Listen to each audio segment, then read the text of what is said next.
विद्यार्थियों, आप पढ़ रहे थे आपका पहला पाठ आपकी पाठ्य पुस्तक का शुचि पर्यावरणम, और इसके अंतर्गत विद्यार्थियों आपने 4 भागों का अध्ययन किया और 5वें भाग में मैं लेकर आया हूं आपके लिए बहुशुद्धिकरणम इस उपशीर्षक के साथ में अगला पद्यांश। विद्यार्थियों, बहुशुद्धिकरणम, बहु यानी बहुत ज्यादा, अत्यधिक, शुद्धिकरणम यानी शुद्धिकरण करना, स्वच्छीकरण करना, स्वस्थ बनाना, स्वच्छ बनाना। ठीक है, तो ये उपशीर्षक यहाँ क्यों रखा गया है, इस पद्यांश में कवि क्या कहना चाहते हैं, इन सभी बातों को हम अध्ययन करेंगे। लेकिन इससे पहले पिछले भाग में जो आपको देकर गया था मैं, क्या कुछ प्रश्न, ठीक है विद्यार्थियों, कुछ प्रश्न मैं आपको देके गया था, तो आइए चर्चा करते हैं उन प्रश्नों की। पहला प्रश्न था शतशकटीयानम कीदृशम धूमम मुंचति। ठीक है, शतशकटीयानम यानी कि जो सैकड़ों गाड़ियों की पंक्ति थी ना, वह किस प्रकार का, कीदृशम यानी किस प्रकार का, धूमम यानी धुआं, मुंचति यानी छोड़ती है। ठीक है, तो बताया था आपको काजल के समान काला, कज्जल मलिनम, यह आपका उत्तर हो जाएगा। एक पद में पूछा था तो एक पद में ही उत्तर लिखना है। ठीक है, फिर आगे है मानवानां संसरणम कीदृशम अभवत। मानवों का जो संसरण है, चलना है, जाना है, वह कैसा हो गया है, कीदृशम यानी कैसा हो गया है, कठिन हो गया है ना, तो कठिनम।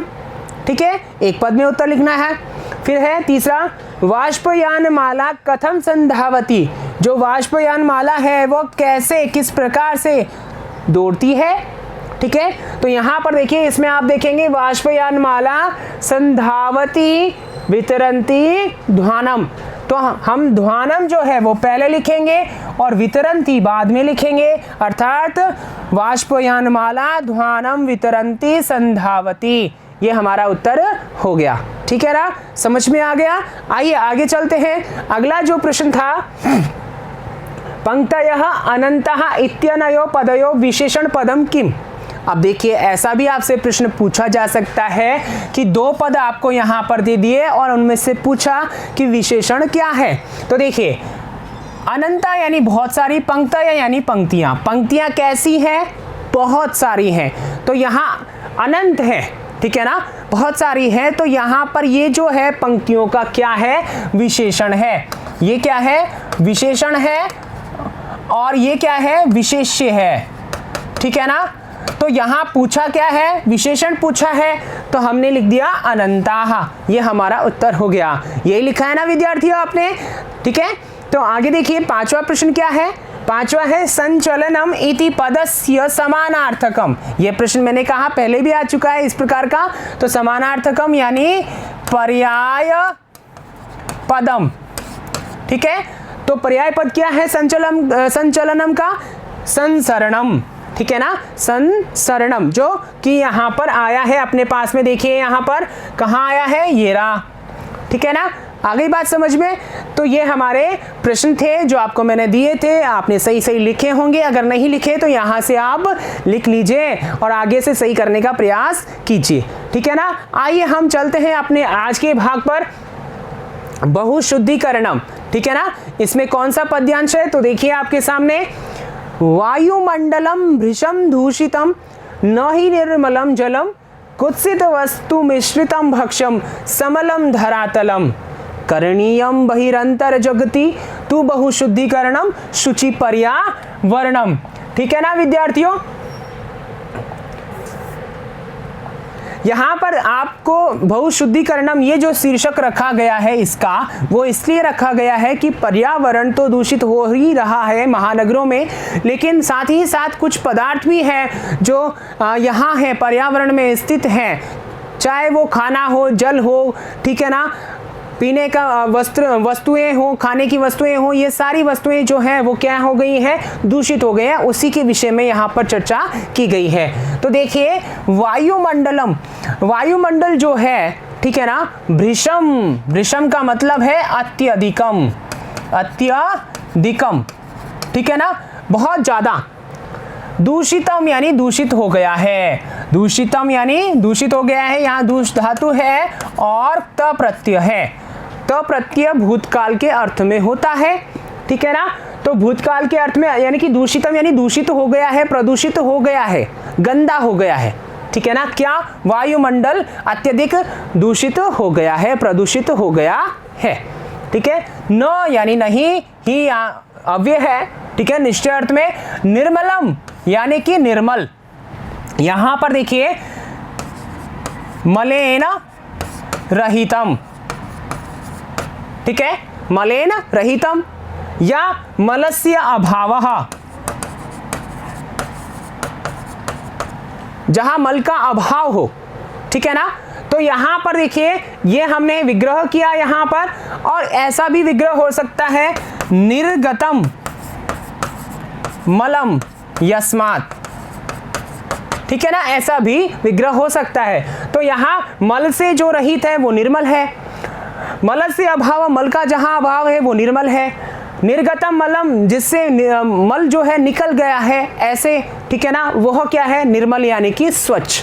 इसका अर्थ क्या होगा, स्वच्छ, स्वच्छ, ठीक है ना। जलम यानी जल, तो यहां क्या कहा है, न ही निर्मलम जलम, यानी जल जो है वह कैसा नहीं है, निर्मल नहीं है, स्वच्छ नहीं है, अर्थात मलिन हो चुका है, वह भी प्रदूषित हो चुका है, ठीक है। समझ में आ रहा है। पहली पंक्ति में क्या कहा कवि ने कि वायुमंडल अत्यधिक प्रदूषित हो चुका है और जल भी निर्मल नहीं है, अर्थात वह भी मलिन अर्थात गंदा हो चुका है। फिर आगे क्या कहा, और क्या वस्तुएं जो है वह प्रदूषित हो गई हैं, तो आगे लिखा है भक्ष्यम यानी कि भोज्य पदार्थ, यानी खाने की वस्तुएं जो है वह भी कैसी हो गई हैं। आगे लिखा है कुत्सित वस्तु मिश्रितम, कुत्सित यानी बुरी वस्तु, यानी बुरी वस्तुओं से, मिश्रितम यानी कि मिश्रित हो गई है। जो खाने के पदार्थ हैं उनमें जो नहीं खाने के पदार्थ है वो मिला दिए जाते हैं। जैसा कि आपने सुना होगा कि दाल में कंकर मिलते हैं, तो दाल जैसे ही छोटे छोटे दिखने वाले कंकर उसमें मिला दिए जाते हैं ताकि दाल का वजन उतना बढ़ जाए और दाल कम देनी पड़े। तो ऐसी स्थिति में मिलावटी सामान, मिलावटी खाद्य पदार्थ बढ़ गए हैं। समलम, यहां पर देखिए समलम, यहां समास क्या होगा, मलेना सहितम, यहां अव्ययी भाव समास है, ध्यान रखना। कौन सा समास है, अव्ययी भाव, यानी कि मल के साथ में, मल से युक्त, ठीक है। क्या हो गया है, धरातलम, धरातल, ये धरातल जो है वह मल से युक्त हो गया है, गंदगी से युक्त हो गया है, प्रदूषित हो गया है, ठीक है। तो यहां पर देखिए दो लाइनों में कवि ने क्या कहा कि वायुमंडल अत्यधिक प्रदूषित हो गया है और जल भी बहुत ज्यादा प्रदूषित हो गया है या निर्मल नहीं रहा, और जो खाद्य पदार्थ है वह भी बुरी वस्तुओं से मिश्रित हो गया है, और यह धरातल भी गंदगी से युक्त हो गया है। ऐसी स्थिति में करणीयम, करना चाहिए, क्री धातु है, अनियर प्रत्यय है, ठीक है ना। अनियर चाहिए अर्थ या योग्य अर्थ, इन दोनों अर्थों में अनियर प्रत्यय होता है, ठीक है ना। तो यहां पर क्री यानी करना चाहिए, करणीयम यानी करना चाहिए। क्या करना चाहिए, बही, देखिए क्या करना चाहिए, इसका उत्तर तो है शुद्धिकरणम, और वो भी कैसा, बहुशुद्धिकरणम, बहुत ज्यादा शुद्धिकरण करना चाहिए। अब कैसे, कहां, किस प्रकार, तो यहां देखिए बही अंतर जगति, इस पद को हम यहां पर लेंगे, बही अंतः जगति। देखिए कहां करना चाहिए, जगति यानी संसार में, जगत में, ठीक है। और किस प्रकार, बही बाहर, और अंत यानी अंदर, यानी कि व्यक्तियों के मानसिकता में, यानी सोच में, विचारों में, और साथ ही साथ बाहर भौतिक रूप से पर्यावरण में, संसार में जो है ना, क्या करना चाहिए, बहुशुद्धिकरण करना चाहिए, ठीक है। तब जाकर के हमारा पर्यावरण कैसा होगा, शुचि पर्यावरणम, शुचि पर्यावरण बनेगा, अच्छा सुंदर स्वच्छ वातावरण का निर्माण होगा। तो कभी हमें यही कहना चाहते हैं कि यहाँ पर वायुमंडल भी प्रदूषित है, जल भी प्रदूषित है, और जो भोज्य पदार्थ है वो भी बुरी वस्तुओं से ग्रसित हो चुके हैं, और ये धरातल भी गंदगी से युक्त हो चुके हैं। ऐसी स्थिति में इस संसार में बाहर और अंदर, यानी लोगों के मानसिकता में और लोगों के बाहरी रूप से, भौतिक रूप से बहुशुद्धिकरण करना चाहिए, जिससे कि पर्यावरण सुरक्षित और स्वच्छ रह सके। अतः हमें अच्छे वातावरण की ओर ही जाना चाहिए, ये कवि यहाँ पर कहना चाहते हैं, ठीक है ना। आइए आगे चलते हैं। आगे देखिए शब्दार्थ है हमारे पास में वृषम यानी अत्यधिकम, यानी अत्यधिक, बहुत ज्यादा, ठीक है। दूषितम यानी प्रदूषितम, प्रदूषित। निर्मलम यानी स्वच्छम, स्वच्छ, ठीक है। कुत्सित वस्तु मिश्रितम, इसका मतलब है अभोज्य वस्तु भी सम्मिश्रितम, यानी कि जो नहीं खाने योग्य वस्तु है उनसे युक्त, मिलावटी वस्तुओं से युक्त, ऐसा अर्थ कह सकते हैं आप। भक्ष्यम यानी खाद्य पदार्थम अर्थात भोज्य पदार्थ, ठीक है। समलम यानी मलयुक्तम, गंदगी से युक्त, ठीक है। आइए आगे चलते हैं। आगे अपने पास में है अन्वयः, ठीक है। अन्वय क्या कहा है, देखिए, ही वायुमंडलम वृषम दूषितम अस्ति, निर्मलम जलम न अस्ति, कुत्सित वस्तु मिश्रितम भक्ष्यम अस्ति, समलम धरातलम अस्ति, जगति बहि अंतः तु बहु शुद्धिकरणम करणीयम। बहुत ही सरल भाषा में कवि ने कहा है क्या, कि वायुमंडल बहुत ज्यादा दूषित है, निर्मल जल नहीं है, कुत्सित वस्तुओं से मिश्रित भक्ष्य है यानी भोज्य पदार्थ है, और ये गंदगी से युक्त धरातल हो चुका है।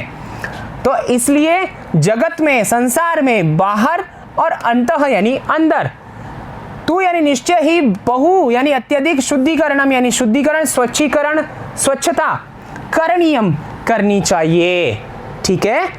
अब यहाँ पर भावार्थ क्या कहना चाह रहे हैं, हमें क्या शिक्षा देना चाह रहे हैं और हमसे क्या अपेक्षाएं रखते हैं। कवि स्पष्ट यति यत अस्माकं वायुमंडलम अत्यधिकं प्रदूषितम अभवत, अत्र जलम अपि स्वच्छम नास्ति, कुत्सित वस्तुभिः मिश्रणेन भोज्य पदार्था अपि नष्टः जातः, धरातलम अपि मलयुक्तं जातम्, अतः अस्माभिः पर्यावरण रक्षणार्थम अधुना अंतः करणस्य बहिर्जगतः च शुद्धिकरणं करणीयम, शुचि पर्यावरणम रचनीयम इति, ठीक है। यहाँ पर देखिए कवि स्पष्ट यति, कवि स्पष्ट करते हैं कि हमारा जो वायुमंडल है वह बहुत ज़्यादा प्रदूषित हो गया है। यहाँ पर जल भी जो है, ठीक है ना, इस स्थल मंडल पे जो जल भी है वह स्वच्छम नास्ति, स्वच्छ नहीं है। बुरी वस्तुओं से या बुरी वस्तुओं के मिलने से, मिश्रण से भोज्य पदार्थ भी जो उनका ओरिजिनलिटी है यानी कि उनकी वास्तविकता है, ठीक है, वह क्या हो गई है, नष्ट हो गई है। धरातलम अपि, धरातल भी मलयुक्तम जातम, मलयुक्त हो गया है, गंदगी से युक्त हो गया है।